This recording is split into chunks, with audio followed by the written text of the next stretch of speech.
Welcome back, everybody. Time now for Better Fitness. Yes, today we are talking about how to prepare for a strong start for your fitness goals in 2020. Taylor Bidmead from Fitness Together in Rocky Hill is here with some tips. I'm very excited about this segment because it's a new year, new decade, as Kara was just mentioning. Yeah, you know, you can't just say, a lot of people want to lose weight and get healthier, but we say that, but a dream without a plan, they say, is just a wish. So you're going to show us how we can really actually make changes. Yes, so we really have to focus in on, if you remember, our SMART goals. So if you're going to set a goal, make sure it's something that's specific, measurable, attainable, time-bound, and something you can reach. But really, if you're going to set a new goal for yourself, one of the hardest things about the new year is everyone says everything they didn't do right. So the first thing that you should look at is assess 2019. Best way to learn yourself is to reassess what worked for you, what didn't work in 2019. I can tell you what didn't work. It's the cupcake gypsy.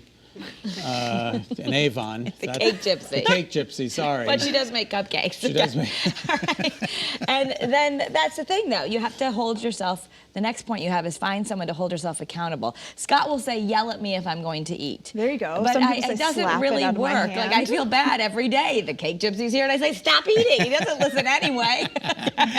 All right, find someone to hold you accountable. Exactly. Like a trainer, I think you know? I have a trainer. I go twice a week. Yesterday I did cancel because I didn't feel like going, but I made it for another day this week. So I'm Right, gonna go, so you have to reschedule. Right, instead You of Tuesday, can't just Thursday. quit. You can't just quit. So I'm Yes. going Thursday and Saturday this week. Yes. So a trainer, or if you're not going to do the trainer, maybe that's not in your budget right now. I have found online there's all those 21-day challenges, and then you're in like a group, and they make you post every day like a score of how you did on your food and did you work out. So people could do it that way too. Positive peer pressure, absolutely. Have people hold you accountable to your 2020 vision. Let's go. But I also think that's important in terms of eating too. Like a organization like Weight Watchers is accountability. Rob Nevins is accountability. You know, any of these. You can't have just to say, go. "I'm gonna eat you healthy." can't just eat healthy. You have to check in with these people. Yes. And a huge part of what we do is holding people accountable. So even when they come in for their workout, hey, what'd you have for breakfast? How much water have we had today? Exactly. Things like that. No, I Yeah, hate that that constant question. checking in. Other things that you can do while looking at your 2019, what kind of obligations did you have that maybe held you from getting towards your goal? So one of my favorite ones is we have everybody doing like these co-ed sports, like softball, volleyball, things like that around Connecticut. Is that helping you, or do you go out to drink and get wings after?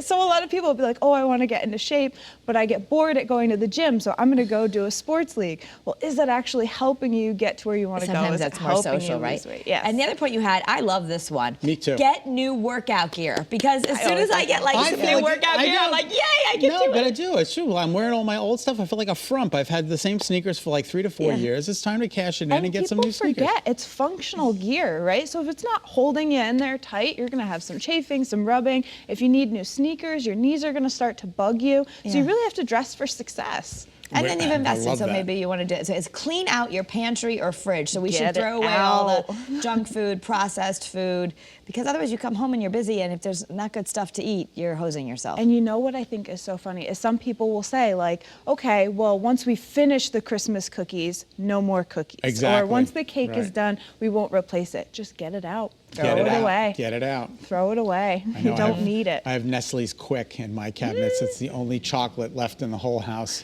And I make a glass of chocolate milk every night. And I'm like, this is so bad for you. Well, no, actually, you kind of decided that chocolate milk was a good thing to yeah, have it's after pretty a great, workout. especially like post-workout. Post-workout. I just got to Yeah. incorporate the workout. So then write down our goals. We know as human beings, if we write it down, it's more likely to happen. One of my favorite places to write things down is if you keep a journal, that's great. I'm not one of those people. I actually take an Expo marker and I write it right on my mirror.